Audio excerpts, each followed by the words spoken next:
Hey, how's it going, everybody? Welcome to the Ask Barry V show. If you can't tell, I am not Mr. V. Mr. V is not with us today. He is having a minor hand surgery, so no big deal. I guess on the bad side, his aspirations of hand modeling, those days are over. But the good news is he's going to be back training soon, punching and kicking very, very soon. So we wish him the best today. It's been a couple weeks since we put a show out. We just had Thanksgiving, so I hope you guys had a great holiday, recharged the battery, had a little time with the family. So I went ahead and took it upon myself to do a quick show because we had some great questions over the last couple of weeks that I certainly wanted to share with you guys. So let's go ahead and get started. We typically start with what's going on in the industry. And what is going on? Well, it's the 1st of December. And, you know, December, it just seems like from clients and other people in the industry I talk to, and Mr. Vander and I talk to, is there's really two schools of thought out there. You kind of get the owner that's, hey, it's December. Nobody is going to be starting anything new. So I'm just going to take my foot off the pedal, so to speak, of marketing, and I'm just going to kick back, teach my classes, get ready for a long vacation over the holiday break, and start fresh come January. Then you've got the other school of thought, the other owners out there that think, hey, it's December, it's the holidays, nothing's changed in terms of marketing. If anything, I may be even more aggressive because January is going to be great with all the fitness new resolution people coming in. You know, I really would have to say you got to go with the latter on those two schools of thought. You know, nothing changes in December. You might want to look at gearing some of your marketing a little bit towards the adults more than you usually would, depending on what kind of school you run. But most of us and most of our clients probably have anywhere from a 60 to 80% of their student body are ages 5 to 12. So a lot of their marketing dollars go towards that demographic. But this is a great time of year if you're kickstarting any sort of fitness program. I would be marketing all of December. You may be offering some incentives to sign up in December and start in January. So some sort of special pay now, train later type of thing. But what else is going on? We've got February. We've got our first symposium coming up for Martial Arts Management Group. That's going to be down in Al Garza's Premier Martial Arts south of Houston. I believe those dates are February 8th, 9th, and 10th. And we'll get that information out to you guys. It's open to everyone, as always, not just Premier Martial Arts clients and not just Martial Arts Management Group clients. We'll get that info out to you. So let's go ahead and get started with some great questions. We definitely had a lot to pick through. I guess over the holiday weekend, a lot of you guys were hanging out and decided to submit some questions. The first question that was really, really thought-provoking came from Gary K. Gary K asked, he says, what are some goals you set for your schools for the upcoming year? You know, there's a lot of goals you can set, and you've probably heard this before, but I'll say it again. When it comes to goals, it's quality over quantity, right? It's not as important to have a whole bunch of goals that you're never going to reach. But let's start with probably what should be the most important goal to you, at least in terms of the business that you're running, and that should be your net profit. All right. Now, don't get me wrong. I'm not saying that's the most important thing, but you know, a lot of times you hear goals of, hey, I want to grow my business by X%, or I want to grow my student count by this or that. You know, it really comes down to the net income that you're providing for yourself and your family, right? After that, it's taking care of your staff and your students. So I like to start to work backwards. So let's do a quick little exercise together, and let's keep numbers simple because I'm certainly not good at math. Just ask my high school algebra teacher. She'd be the first to tell you that. The first thing you want to start with is how much money do you want to make? How much do you want to grow by in 2017? So here, again, easy numbers. Let's say that you want to make $120,000. Now, some of you may go, I make way more than that. Some of you think, I'll never make that much. Regardless, easy numbers. $120,000 a year would be $10,000 a month in net profit, okay? Personal income. Well, what I would suggest doing, and I personally do, okay, and a lot of our clients, is we're going to take a look at you can look at January through November of this year. Go back and look at your average expenses per month.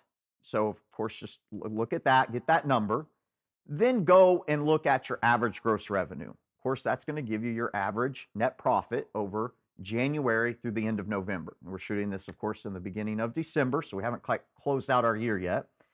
And once you've done that, let's say that in this example, our expenses are $10,000.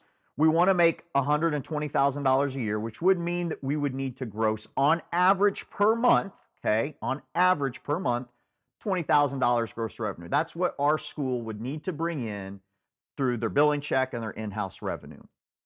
Well, if you go back and you look and you go, wow, my average gross revenue so far in 2016 has been about 17 grand, let's say. And I think that there's a lot of schools that operate in those high teens area for gross revenue. Then you would just know that you need to increase. It's one of two things. You need to either increase your gross revenue by 3 grand a month, right?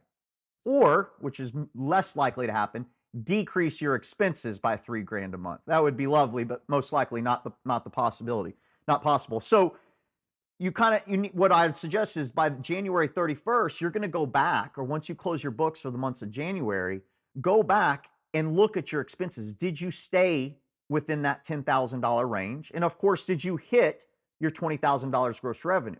Now, let's say something came up, some insurance or something you had to pay unexpected you didn't foresee in January, and your expenses all of a sudden were $12,000 right off the bat in January. Let's say you did hit your gross revenue goal of 20 grand, but you certainly didn't hit that average net profit goal per month of 10 grand rather, and you only did 8. So you have 11 months left in 2017. Adjust your goals. So take that $2,000 of net profit that you needed to make up for and spread it over the remaining 11 months of the year. Too many people in our industry keep those goals the same every month. It's gross revenue goal every month is this, and new student count every month is this. Look, that's not how our industry works. We have ebb and flows. So we're looking for an average. So make sure that every month when you close out your books, you can see if you're on track for this personal income or net profit goal that you set in this month, December of 2016. So I hope that makes sense. It's a very simple exercise. What seems to be the biggest obstacle for owners is staying on top of those numbers and adjusting them at the end of each month. But if you do so, you're really going to keep an eye on your expenses. It makes you think twice about how you spend your marketing dollars. What kind of do you want new mats in the school, or do you need new mats in the school, right? It's a different thought process when you know every month you're trying to stay in these certain numbers of expenses and gross revenue to obtain that monthly net profit goal. Our second question that we have for today comes from Sean M. He says, I had a good year, but I'm still not really where I want to be. I would like to increase my overall student count by 30%. How would you advise a client to achieve this? Sean, that's kind of what we were talking about, the student count. That may be an important goal to you, and there's no doubt we should set that goal. Hopefully before you got to student count, you thought about what I was speaking of, net profit, okay? Because people can have 100 students and make, a certain amount of money, and somebody else can have 200 students, they can make the same amount of money. I think we'd all agree that we would like to have fewer students, make a good living. When we have fewer students, we can have that closer relationship, that closer bond, that rapport with our students, which is much more fulfilling, and is just as important, I believe, as the amount of money we make. So if you're trying to increase your student count, we like to look at it from 3 different areas, okay? Again, go back and look through January through the end of November and look at your attrition/retention rate, okay? How many students are you losing per month? As many of you know, we're trying to stay in between that 3 to 5% of losing our student body, our attrition rate. If you're doing that, you're doing a great job, okay? But if you look at that and you go, wow, I'm really up about 10% a month, I'm losing my student body. Well, that's where you should focus your efforts, right? That's pretty common sense. Focus your efforts on customer service and student experience. There's one way to make sure that you increase your student body by 30% in 2017, okay? Your second way would be is simply looking at your conversion rate. Go back January through November. How many enrollment conferences did you conduct, and how many people did you sign up from it, right? And look at that. That should, of course, we're always looking for 80% or above. 75% totally acceptable, but 80% above. If you're in the 60s or 50s, hopefully not, okay, then you know that there's something wrong with your introductory experience, okay? So people are coming into your school and it's just not living up to what they thought it was going to be, or there may be something wrong with your sales process. And those two really fit together. I don't believe there's any sales process that's going to overcome a bad experience, an introductory experience. Those two definitely fit together. And then the last way would be is to look at your closing opportunities, okay? By looking at your closing opportunities, go back January through the end of November And how many opportunities did you have to close people? If you simply just didn't have enough opportunities, then it's marketing that you need to focus on. Okay. Look at marketing for 2017 and what adjustments you're going to make sure that you have more opportunities to close people. And that one of, or two, or all three of those areas are certainly going to help you increase and get closer to that goal of increasing your student body by 30%. So I certainly hope that helps, Sean.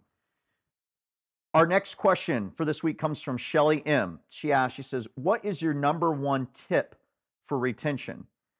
You know, there was a handful of things that came to mind when I looked at this, things that we do, things that the admin position does, the instructor does, if there is a manager or program director / owner, the things that they do. But you know, honestly, Shelly, outside of those kinds of things, I think it all starts with something pretty simple, and it starts with just caring, right? There's no type of personality.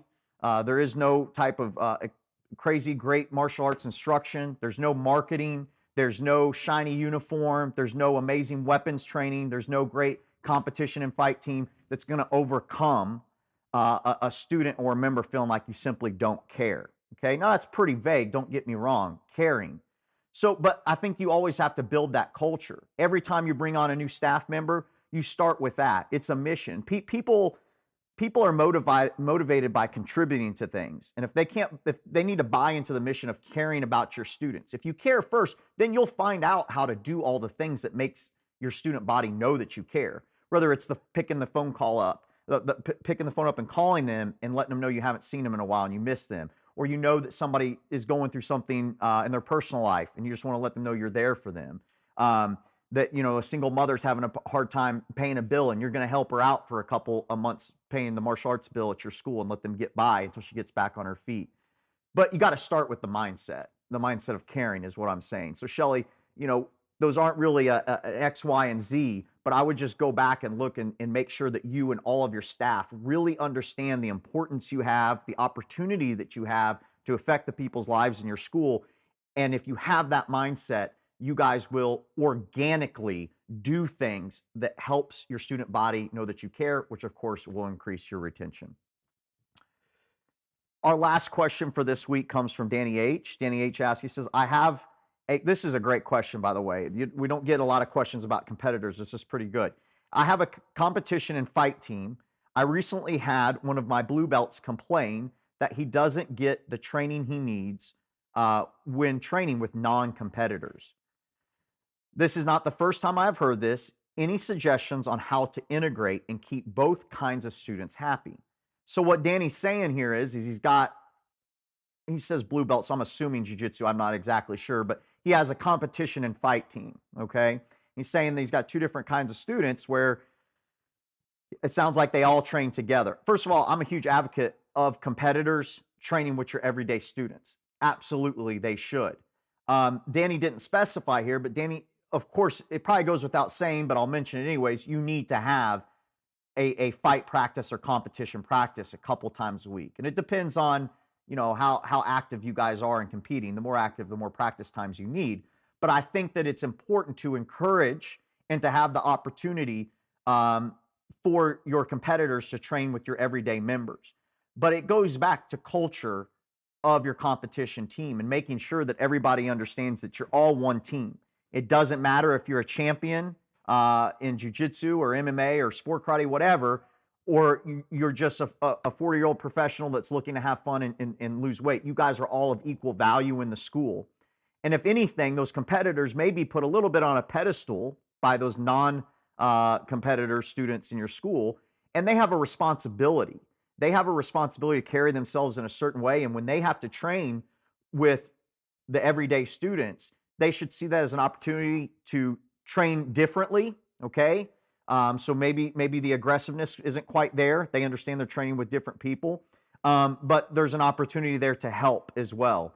And I think as long as you really make sure that you've got practice time for your fighters and competitors, but if they're coming into normal class, which I think is a great idea because it's great for your existing student body, your normal everyday students, but it starts with that culture for your fight team to understand that, hey, you're training with everybody, and I expect you to treat everybody with respect and to help them out in class, and also to change the way that you train. The way that you train in fight practice is not the way that you train when you're with, a mother who's there for self-defense and fitness. Okay. So, Danny, I hope that helps out.